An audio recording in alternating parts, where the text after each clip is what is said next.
আমাদের আহ্বায়ক নাহিদ ইসলাম সরাসরি কথা বলেছেন, আমাদের সকলের সাথে আমরা উপস্থিত ছিলাম। আজকে আরো দুটি দল আমাদের সাথে সম্পৃক্ত হয়েছে।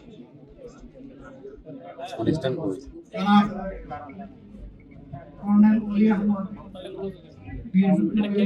নেতৃত্বে এনডিপি এবং এনসিপি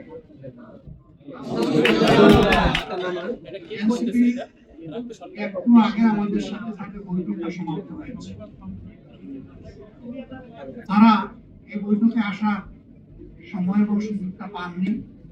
তাছাড়াও দলীয় পরিসরে তারা একটা মিটিং করে আজকে রাত্রেই আমাদেরকে তারা জানিয়েছেন যে তাদের এখানে সম্পৃক্ততার ব্যাপারটা তারা আপনাদেরকে পরিষ্কার জানিয়ে দেবেন। আমাদের আহ্বায়ক নাহিদ ইসলাম সরাসরি কথা বলেছেন, আমাদের সকলের সাথে আমরা উপস্থিত ছিলাম। তাদের সিদ্ধান্ত আমাদেরকে অবহিত করেছেন। তারা আরেকটি প্রেস কনফারেন্স করে তাদের সিদ্ধান্ত আপনাদেরকে ইনশাআল্লাহ জানিয়ে দেবেন। আমরা কিসের ভিত্তিতে একত্রিত হয়েছি?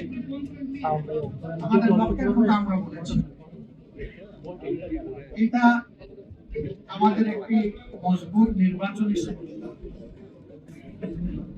সারা বাংলাদেশের 300 আসনে আমরা বসে নিজেদের মধ্যে আলাপ আলোচনার মধ্য দিয়ে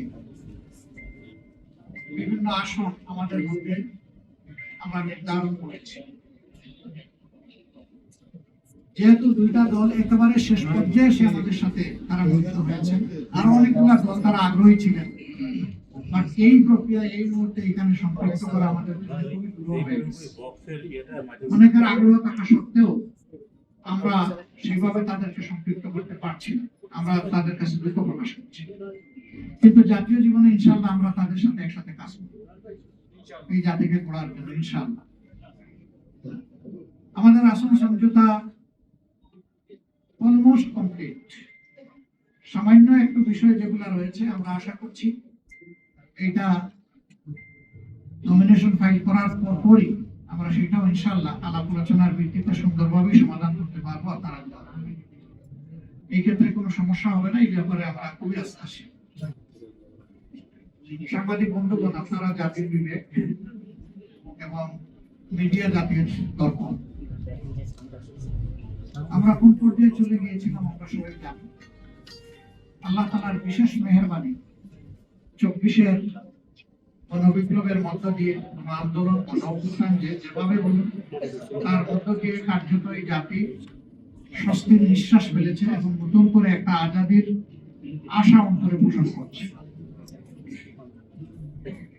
এই বিপ্লব পরিপূর্ণতা পেয়েছে 24-এ এসে, কিন্তু ত্যাগ এবং কোরবানি শুরু হয়েছে 2009 সালে। তৎকালীন বিডিআরের সদর দপ্তর পিলখানায় যে মর্মান্তিক হত্যাকাণ্ড সংঘটিত হয়েছিল, যেখানে বাংলাদেশের কমিটেড 57 জন অফিসার তাদের জীবন দিয়েছিলেন। এরপরে একের পর এক বিভিন্ন দল, আলেম ওলামা, সিভিল সোসাইটি, সাংবাদিক সমাজ, এক কথা কেউ বাকি নাই, সকলের উপরেই নির্যাতন নিপীড়ন দিয়েছে। এখন জাতি একটা দীর্ঘস্থায়ী মুক্তির দিকে আগাতে চায়, শান্তির দিকে আগাতে চায়, একটা সুশৃঙ্খল জাতি হিসাবে আত্মপ্রকাশ করতে চায়। এবং আমাদের যুব সমাজের যে প্রত্যাশা, যেটার জন্য বুক চিতিয়ে তারা লড়াই করেছিল, জীবন দিয়েছিল, তাদের প্রত্যাশা পূরণ এখন আমাদের দায়িত্ব। আমরা আজকে মহান রবের দরবারে সেই সমস্ত আল্লাহর বান্দাদের জন্য দোয়া করছি যারা জুলুমের হাত থেকে দেশকে বের করে আনার জন্য লড়াই করে জীবন দিয়ে দুনিয়া থেকে বিদায় নিয়েছেন। আল্লাহ তাদেরকে ক্ষমা করুন, তাদের উপর রহম করুন, আল্লাহ তাদেরকে শহীদ হিসাবে করুন। আর যারা লড়াই করতে গিয়ে আহত বরণ করেছেন তাদের প্রতি আমাদের গভীর শ্রদ্ধা এবং সম্মান। আল্লাহ তাআলা তাদেরকে সুস্থতার নিয়ামত দান করুন। এত মানুষের লড়াই, সংগ্রাম, আত্মত্যাগ এর মধ্য দিয়ে আজকে জাতি যে জায়গায় এসে উপনীত হয়েছে, ঠিক 1.5 মাসের চাইতে কম সময় আমাদের হাতে রয়েছে জাতীয় নির্বাচন অনুষ্ঠান। আমরা অঙ্গীকারবদ্ধ এই নির্বাচনকে সুষ্ঠু করতে, গ্রহণযোগ্য করতে আমাদের পক্ষ থেকে আমরা সর্বাত্মক সহযোগিতা করব এবং আমরা চাই নির্বাচনের যে তারিখ ঘোষণা হয়েছে তার কোনো হেরফের না হয়ে এই তারিখেই নির্বাচনটা অনুষ্ঠিত হবে। আপনাদেরও সহযোগিতা এই ব্যাপারে খুবই প্রয়োজন। আমরা আশা করছি সরকার একটা সুষ্ঠু নির্বাচনের জন্য তাদের যে করণীয়, নির্বাচন কমিশন এবং সরকার সেই দায়িত্ব তারা পালন করবে। এখনো তাদের অনেক কাজ বাকি রয়ে গিয়েছে, এখনো সমতল মাঠ তৈরি হয়নি সকলের জন্য। সেই মাঠ তৈরির কাজটা হচ্ছে সরকার এবং নির্বাচন কমিশন। তারা যে কোনো ধরনের লোভ লালসা, ভয় ভীতি এবং কারো প্রতি কোনো ধরনের আনুকূল্যের ঊর্ধ্বে তারা তাদের দায়িত্ব পালন করবেন, সাংবিধানিক নৈতিক দায়িত্ব, এটা আমরা এবং জাতি তাদের কাছে প্রত্যাশা।